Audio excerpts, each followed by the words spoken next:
எனக்கு ஏற்பட்ட பிரச்சனைகள், என் மீது வீசப்பட்ட அசிங்கமான சொற்களும் கற்களும், இது எல்லாமே தெரிஞ்ச பொண்ணு இவ.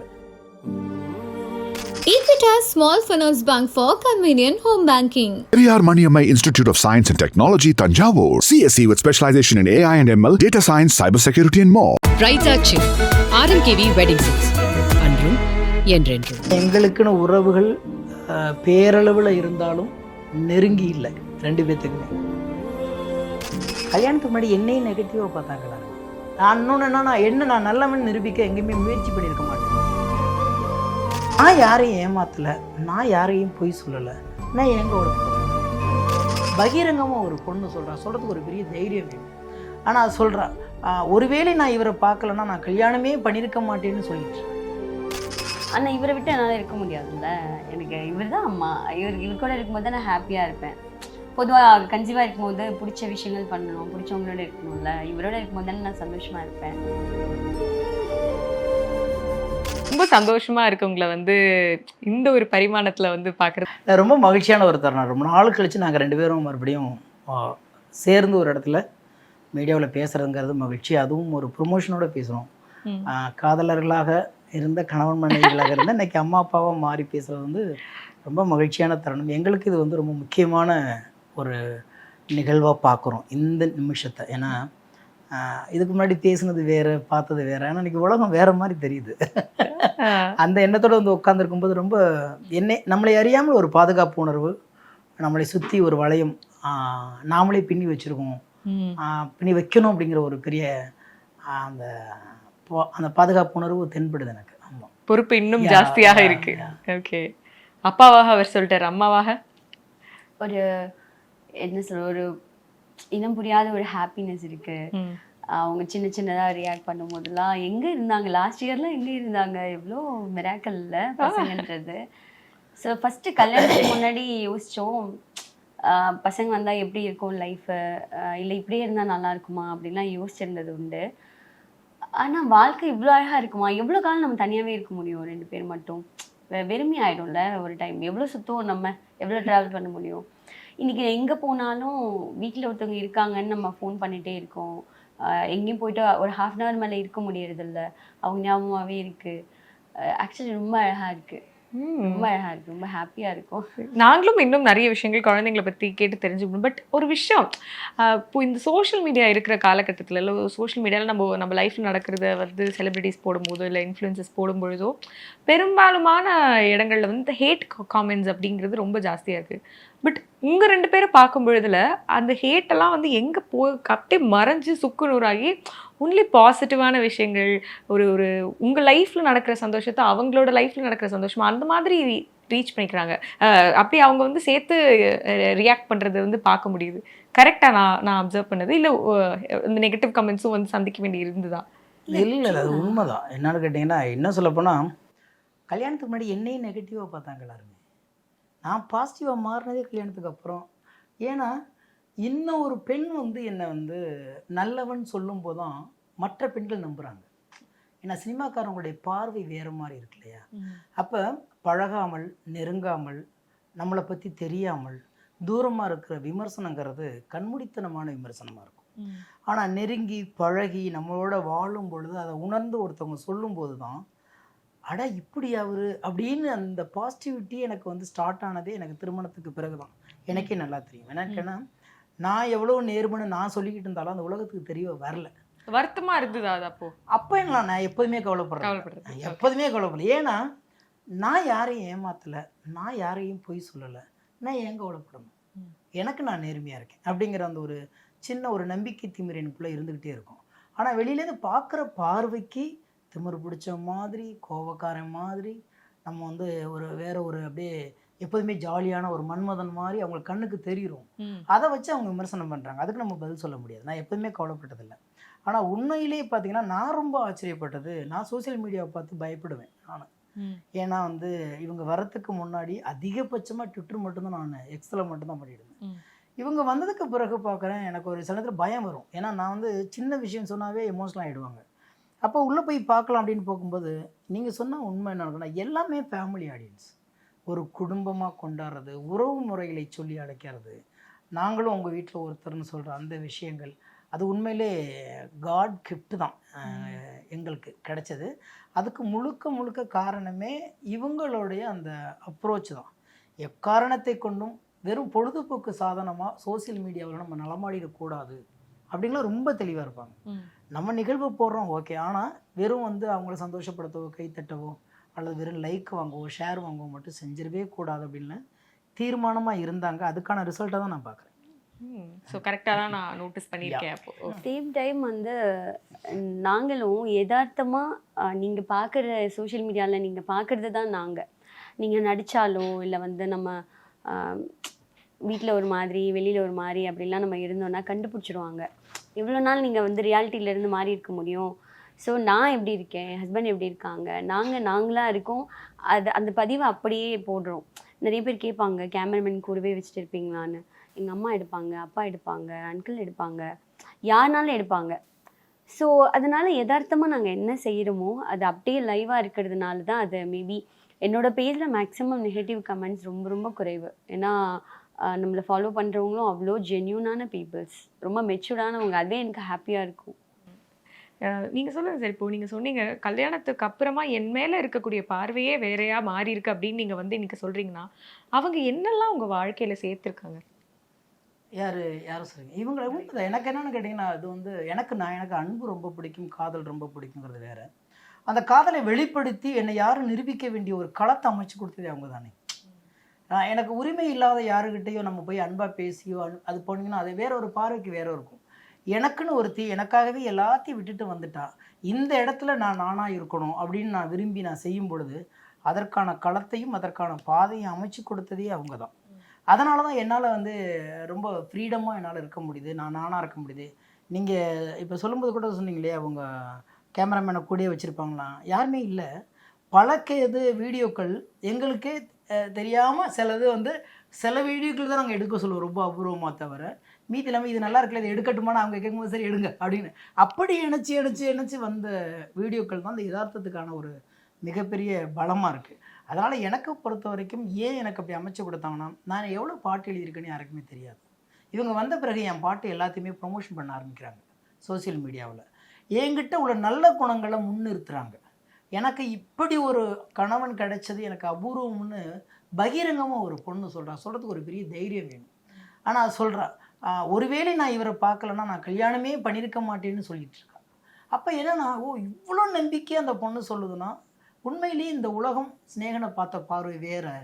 இதுதான் உண்மை பொழுது. ஏன்னா கூட இருக்கிற வாழ்கிற ஒரு பொண்ணு சொல்கிறா அப்படிங்கிற அந்த கதவுகள் தூள் நொறுங்கும் போது தான் எனக்கு ரொம்ப ஆச்சரியமாக இருக்குது. பரவாயில்ல, நானே நல்லவன்னு சொல்கிறத விட இன்னொருத்தர் சொல்லும் போது தான் புரியுதுல இந்த உலகத்துக்கு அப்படிங்கிற ஒரு அனலைஸ் வந்துருச்சு எனக்கு. ஆமாம், இவங்க இல்லைன்னா நிறைய விஷயங்கள் நீங்கள் மிஸ் பண்ணியிருப்பீங்கன்னு நினைக்கிறேன் இல்லையா சார்? நிறைய. இன்னொன்று என்னன்னா, நான் நல்லவன் நிரூபிக்க எங்கேயுமே முயற்சி பண்ணியிருக்க மாட்டேன்.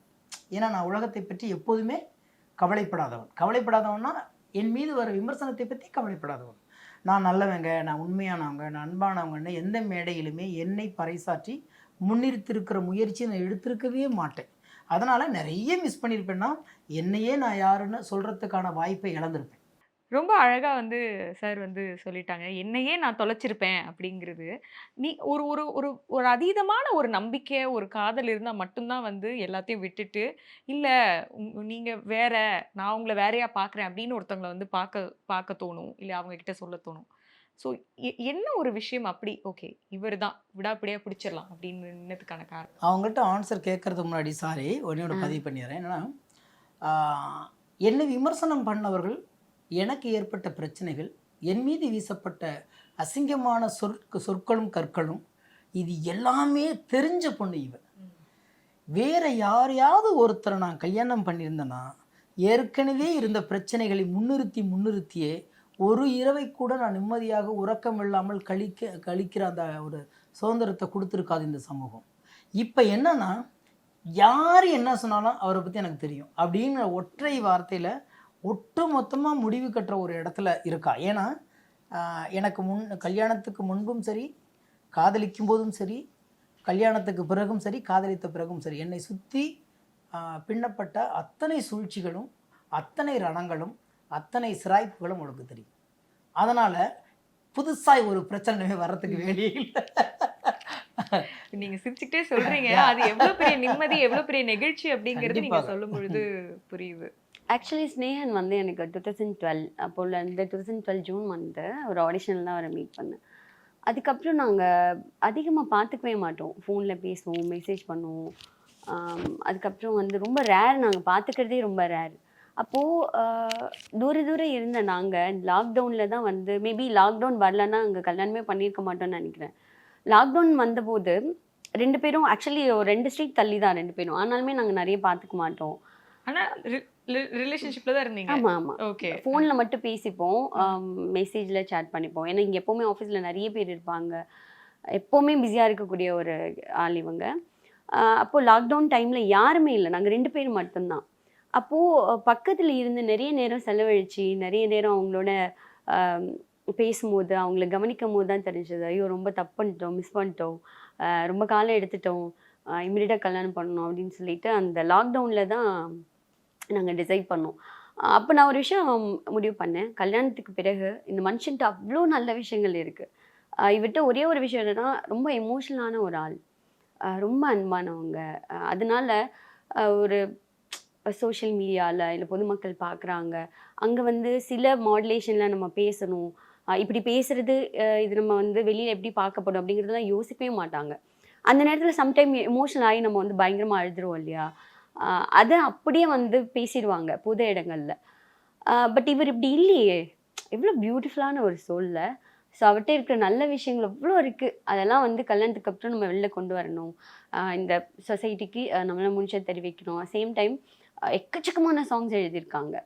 நான் கல்யாணத்துக்கு முன்னாடி நிறைய ஆடிஷன் மூவிஸ்க்குலாம் அட்டன் பண்ணியிருக்கேன்.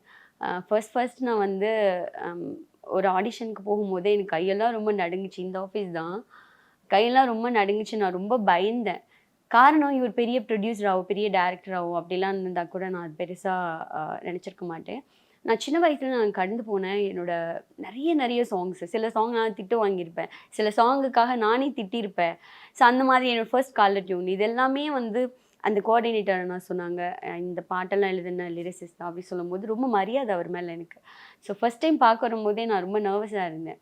அதுக்கப்புறம் நாங்கள் லவ் பண்ணுற காலகட்டத்தில் இவருடைய சாங்ஸ் எல்லாம் கேட்கும்போது, இது வெளியில் தெரியவே இல்லையே, எவ்வளோ பெரிய பாடலாசிரியர், இது வந்து தெரியப்படுத்தணும் வெளியில். கல்யாணத்துக்கு அப்புறம் முதல்ல நான் செய்யணும்னு நினச்சேன். இன்னும் எக்கச்சக்கமான சாங்ஸ் இருக்குது.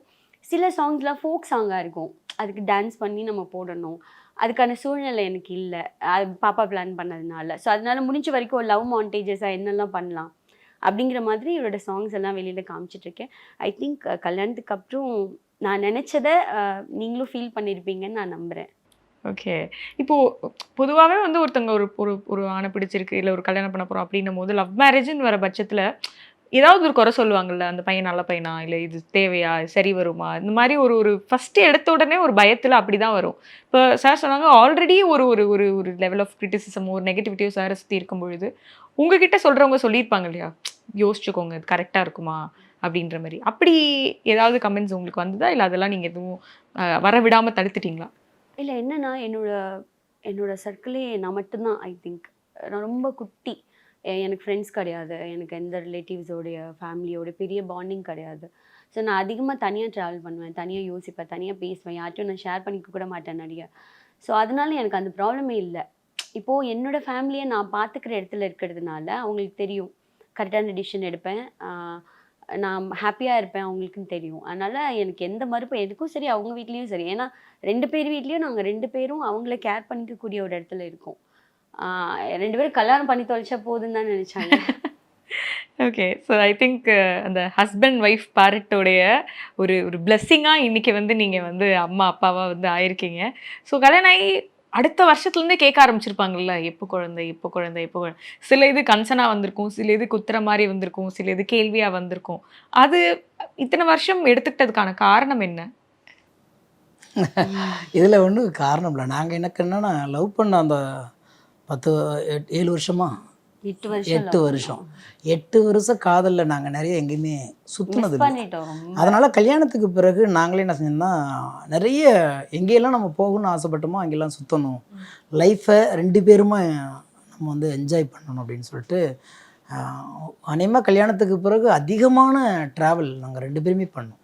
அது ஒரு காரணம். So அதுதான் கொஞ்சம் தள்ளி போட்டுக்கலாம் அப்படின்றது. தள்ளி போடலான்ட்டு ஃபர்ஸ்ட் நம்ம தள்ளி போடலாம் பிளான் பண்ணி தள்ளி போடலான்னு சொல்லி நாங்களே ஒரு வருஷம் என்னெல்லாம் பிடிக்குதோ அது மாதிரி நம்ம வந்து வாழணும்னு சொல்லிட்டு ஜாலியாக நிறைய கோயில்கள், நிறைய இடங்கள், நிறைய நண்பர்கள் வீடு, நிறைய ட்ராவல், இந்த மாதிரி நிறைய பண்ணதுனால தான் நாங்கள் தள்ளிவோம். கொஞ்சம் நாள் தள்ளினுச்சு. அதுக்கு பிறகு கேட்ட கூட யாரும் காயப்படுத்துகிற மாதிரிலாம் யாருமே எங்களை கேட்கல. அன்போட வெளிப்பாடாக கேட்டாங்க. எங்களுக்கு குட்டி சிநேகன் வேணும், குட்டி கனிகா வேணும், எப்போ தர போகிறீங்க அப்படின்னு கேட்டாங்க. அப்போ தான் எல்லாருமே கேட்குறாங்களே, சரி ஓகே ஏன் இதை தள்ளி போடணும் அப்படின்னு சொல்லிட்டு தான் அப்புறம் தான் நாங்கள் அதிலே அந்த கவனத்து கொஞ்சம் ஈடுபாடாக அந்த கவனத்துக்குள்ளே நாங்கள் வந்தோம். ஓகே. ஏன் அதை கேட்டேன்னா இல்லை இன்றைக்கும் நிறைய கேள்விகள் அந்த குத்துற மாதிரியான விஷயங்கள் இந்த சொசைட்டியில் நடந்துட்டு இருக்கு இல்லையா? அந்த கப்பல் என்ன கோத்ரூ பண்ணிருப்பாங்கங்கிறது தெரியாது. சில மெடிக்கல் கண்டிஷன்ஸ் இருக்கலாம், இல்லைன்னா சில நேரங்களில் ஏதோ ஒரு விஷயம் நடக்கலாம். பட் அது தெரியாமல் இன்னும் குழந்தை இல்லையா, பெற்றுக்கலையா அப்படின்னு ஒரு கேள்வி இருந்துக்கிட்டே இருக்கு இல்லையா? முக்கியமாக பெண்கள்கிட்ட அந்த கேள்வி இன்னும் நிறைய இருக்குது. ஆமாம் ஆமாம். பட் நான் தான் பெருசாக எடுத்துக்கல. கேட்குறவங்க கேட்பாங்க. அது எல்லாமே நம்ம வந்து காதில் வாங்கிட்டு இருந்தால் நம்ம ஹாப்பியாகவே இருக்க முடியாதுல்ல. ஸோ என் லைஃப் நான் தான் வாழ முடியும், அவங்களால வாழ முடியாதுல்ல. ஸோ எங்களுக்கு எப்போ தேவைன்னு தெரியும். அதுக்கான டைம் கரெக்டாக பார்த்து நல்லா லவ் பண்ணோம், லாங் இயராக நல்லா கல்யாணத்துக்கு அப்புறம் ஹாப்பியாக இருந்தோம். இப்போது ஒரு சூப்பரான ஒரு புதுசான ஒரு லைஃப் ஸ்டார்ட் பண்ணியிருக்கோம். Super super. நீங்கள் வந்து ரொம்ப பொசசிவ் அப்படின்றது எங்களுக்கு தெரியும். இன்னும் அதே லெவல் ஆஃப் பொசசிவ்னஸ் இருக்கா? தெரியல. நீங்கள் தான் கல்யாணத்துக்கு முன்னாடி இருக்கலாம், இப்போ இல்லையா? இல்ல ஏன்னா என்னை விட பெட்டரா யாரும். சரி, நான் இப்போ ஒரு பொசசிவ்னஸ்க்கு வரேன். இப்போ 2 பொண்ணு போட்டிக்கு இருக்காங்களே, 2 பேரும் இல்லை அதுக்கு நான் சொல்கிறேன் அப்புறம் வரேன். அதுக்கு ஓகே நீங்கள் அதுலெல்லாம் இன்னும் குறைவே இல்லை, அதிகரிக்குது. அது ஏற்கனவே காதலிக்கும் போது இருந்த பொசசிவ்னஸ், கல்யாணத்துக்கு அப்புறம் இருந்த பொசசிவ்னஸ் இப்போ அதிகமாக இருக்குது. ஏன்னா எந்த அளவுக்கு வந்து அவளுடைய காதலுடைய தீவிரம் எனக்கு தெரிஞ்சிச்சுன்னா, குழந்தை பிறந்ததுக்கு பிறகு ஒரு குழந்தை அழுதுச்சுன்னா போயிட்டு சாமி ஏன் அழுகிறடா அப்படின்னு சொல்லி நம்ம வந்து தூக்கி அவளை வந்து ஆசுவாசப்படுத்துவோம் இல்லையா? அப்படி தொடர்ந்து ஒரு 2-3 தடவை தொடர்ந்து அப்படி செய்யும்போது திடீர்னு வந்து பெட்ரூம்லேருந்து ஒரு செருமல், ஒரு அழுக குரல் ஒன்று மாதிரி வருது. இப்படி என்னன்னு பார்த்தா அம்மையார் நின்றுருக்காங்க. என்னென்னா என்ன தான் சாமின்னு சொல்லி கூப்பிட, இப்போ அவளை கூப்பிட்ற, அவள்கிட்ட நிறைய நேரம் ஸ்பெண்ட் பண்ணுற, இன்னுமே வந்து அவள் தான் என் இடத்துல இருப்பாளா? யார் குழந்தை மேலே அப்போ தான் வந்து 1 மாதம் 1.5 மாதம் கூட ஆகலை. அந்த அளவுக்கு வந்து தன் பிள்ளைகளிடம் கூட என்னை விட்டு கொடுக்க முடியாத ஒரு பொசசிவ்னஸ் இன்னும் இருக்கு. பொதுவாக ஆஃப்டர் டெலிவரிக்கு அப்புறம் கொஞ்சம் பயங்கரமாக ப்ரெஷர், டிப்ரெஷன்ஸ்லாம் இருக்கும்ல. டெலிவரி முடிச்சுட்டு ரொம்ப ஃபீட் பண்ணுறது, ஃபேஸ் நிறைய ஸ்ட்ரகிள்ஸ் இருக்கலாம். அந்த நேரத்தில் வந்துட்டு நமக்கு ஏன் அழறனே தெரியாது. சம்டைம் ஒரு மாதிரி நமக்கு ஃபீல் ஆகும். அதுவும் ஒரு காரணம். அண்ட் எஸ், அது போஸ்ட்மார்ட்டம் பற்றி பேசுகிறதுக்கு முன்னாடி அப்படியே இந்த ப்ரெக்னென்சியோடைய ஜேர்னி கொஞ்சம் கேட்டு தெரிஞ்சுக்கணும்னு ஆசைப்படுறோம். பாசிட்டிவ்லேருந்து ஆரம்பிக்கலாம். ஸோ ஃபஸ்ட்டு ஓகே ப்ரெக்னென்ட் அப்படின்னு சொல்லி அவர்கிட்ட சொன்ன தருணம், இந்த ஒரு தருணத்தில் சொன்னீங்க. எப்போது நம்ம கன்சீவ் ஆகும், ஆனதுக்கப்புறம் அவருக்கு வந்து சர்ப்ரைஸாக எப்படிலாம் சர்ப்ரைஸாக ரிவீல் பண்ணலாம் அப்படின்னு சொல்லி யோசிச்சு ஒரு கொலுசு வாங்கி வச்சுருந்தேன், குட்டி கொலுசு. எனக்கு அப்பயே பொம்பளை பிள்ளை பிறக்கணும்னு ரொம்ப ஆசை. ஏன்னா இவருக்கும் அது விருப்பமாக. ஆனால் நீங்கள் சார் மாதிரி ஒரு பையன் வேணும்னு வந்து சில இடங்களில் சொன்னதாக நாங்கள் கேள்விப்பட்டோமே. ஆமாம் அது ட்ரூ தான். ஆனால் இவருக்கு கேர்ள் பேபினா பிடிக்கும். ஃபஸ்ட்டு இவருக்காகவே பொம்பளை பிள்ளை பிறக்கணும்னு ரொம்ப ஆசைப்பட்டேன். என்ன தாயே எந்த மகளாய் மாறுன்னு எப்போவுமே சொல்லிட்டு இருப்பாரு. ஸோ அதனால நான் ஆசைப்பட்டுருந்தேன். ஸோ அப்போ வந்து அது ஒரு ஆப்ஷன் வச்சுருந்தேன். அப்புறம் வந்து ஒரு பெயிண்டிங் ஒரு குழந்தை இருக்கிற மாதிரி பெயிண்டிங் பண்ணி வச்சுருந்தேன். என்னைக்காவது நான் கன்சீவ் ஆனதுக்கப்புறம் அது காமிச்சு அவருக்கு வந்து சர்ப்ரைஸ் பண்ணணும் அப்படின்னு. அதே மாதிரி தான் என்னோடய பெயிண்டிங் ரூமில் அந்த பெயிண்டிங் வச்சுட்டு அதை 4 years முன்னாடி பண்ணது அதை வச்சுட்டு அவருக்கு சர்ப்ரைஸாக கூப்பிட்டு ரிவீல் பண்ணேன். ரொம்ப ஹாப்பியாக ஃபீல் பண்ணார். ரொம்ப எமோஷ்னலான ஒரு இதுவாக இருந்தது. எனக்கு பெரிய ஷாக் உண்மையில் என்னென்னா, அந்த ஓவியத்தை பார்க்கும்போது பயங்கர ஷாக். என்னென்னா இது எப்போ வரைஞ்சாங்க, இவ்வளோ ஷார்ட் பீரியடில் இப்போ ஓகே கன்ஃபார்ம் பண்ணதுக்கப்புறம் வரைஞ்சதா எனக்கு தெரியாது. இந்த வீட்டுக்குள்ளே தான் இருக்கேன். அதை மறைச்சி வச்சாங்க, எப்படி மறைச்சி வச்சுருந்தாங்களா எனக்கு அவங்க தெரியாது. சொல்லும் பொழுது எனக்கு இவங்களை பார்க்குறேன், அந்த ஓவியத்தை பார்க்குறேன், என்ன அது இப்போ உடனே வரைஞ்சிருக்காளா, அவசரமாக வரைஞ்சிருக்காளா, ஏற்கனவே திட்டமிட்டாளா? அந்த ஒரு விஷயம் வந்து ஒரு சின்ன விஷயத்தை ஒரு எமோஷனில் வந்து ஷேர் பண்ணுறது கூட ஏற்கனவே திட்டமிடுதல் வந்து அவளுக்கு நிகர் அவள் தான். அதில் எந்த விஷயமா இருந்தாலும் அழகாக உட்காந்து திட்டமிட்டு எல்லாத்தையும் சரியாக இருக்கணும் பட்சத்தில் தான் அதை தொடங்குவோம். அந்த மாதிரி ஒரு கேரக்டர். அப்போ வந்து அந்த கணம் வந்து விவரிக்க முடியாத ஒரு உணர்வின் வெளிப்பாடு அது. என்னன்னு கேட்டிங்கன்னா, திடீர்னு ஜாலியாக சுற்றிட்டு இருந்தோம், சரி ஜோடியாக சுற்றினோம், திடீர்னு பார்த்தா எவ்வளோ பெரிய பொறுப்பு வரப்போகுது, நம்ம மூலமாக ஒரு குழந்தை இந்த உலகத்துக்கு வரப்போகுது அப்படிங்கிற இப்போ நினச்சி பார்த்தாலும் இப்போயே எங்களுக்கு இன்னும் 2 பேரும் அடிக்கடி நாங்கள் கிள்ளி பார்த்துவோம், எங்களுக்கு என்ன நமக்காக பிறந்திருக்கு அப்படின்ட்டு. ஏன்னா எங்களுக்கு ஒரு மாதிரி எல்லாமே வியப்பாக இருக்குது, ஆச்சரியமாக இருக்குது. வேறு மாதிரி ஒரு உலகத்தை வந்து திடீர்னு வந்து திறந்து கையில் கொடுத்தது மாதிரி ஒரு உணர்வு அந்த காலகட்டத்தில். அதுலேருந்து அந்த கட்டத்துலேருந்து இவளை எப்படி நான் கேர் பண்ணுறது அப்படிங்கிறது தான் எனக்கு பெரும் போராட்டமாக இருந்தது. ஏன்னா எங்களுக்குன்னு உறவுகள் பேரளவில் இருந்தாலும் நெருங்கி இல்லை 2 பேர்த்துக்குமே. எனக்கு எல்லா உறவும் அவளுக்கு எல்லா உறவும் நான், அவ்வளோதான். இதில் வந்து எல்லாமே அதுக்குள்ளே அடங்கிடும். அப்போ நாங்கள் 2 பேரும் தான் இருக்கணும். வருவாங்க ஃபார்மாலிட்டிக்கு பார்த்துட்டு போவாங்க, அப்படி தான் இருப்பாங்களே தவிர எங்களை நாங்கள் தான் பார்த்துக்கணுங்கும் போது எங்களுக்கு அனுபவமும் கிடையாது, ஆலோசனை சொல்ல ஆளும் கிடையாது. அந்த ஜேர்னி ரொம்ப ஒரு மாதிரி த்ரில்லிங்காகவே இருந்துச்சு அது. ஸோ நீங்கள் அம்மா வீட்டுக்கு போகலையே ஒரு பாயிண்ட்டுக்கு அப்புறம்? அம்மாவே என் கூட தான் இருக்காங்க. ஓ ஓகே ஓகே. அதனால ஸோ எனக்கு அந்த மாதிரியான எக்ஸ்பீரியன்ஸ் எல்லாம் எதுவும் கிடைக்கல. ஆனால் இவரை விட்டு என்னால் இருக்க முடியாதுல்ல. எனக்கு இவர் தான் அம்மா. இவர் கூட இருக்கும்போது தான் நான் ஹாப்பியாக இருப்பேன். பொதுவாக கன்சீவாக இருக்கும்போது பிடிச்ச விஷயங்கள் பண்ணணும், பிடிச்சவங்களோட இருக்கணும்ல. இவரோட இருக்கும்போது தானே நான் சந்தோஷமாக இருப்பேன். Equitas Small Finance Bank for convenient home banking. Periyar Maniamai Institute of Science and Technology, Tanjavur. CSE with specialization in AI and ML, data science, cybersecurity and more. Bright action RMKV wedding silks. அன்றும் என்றென்றும்.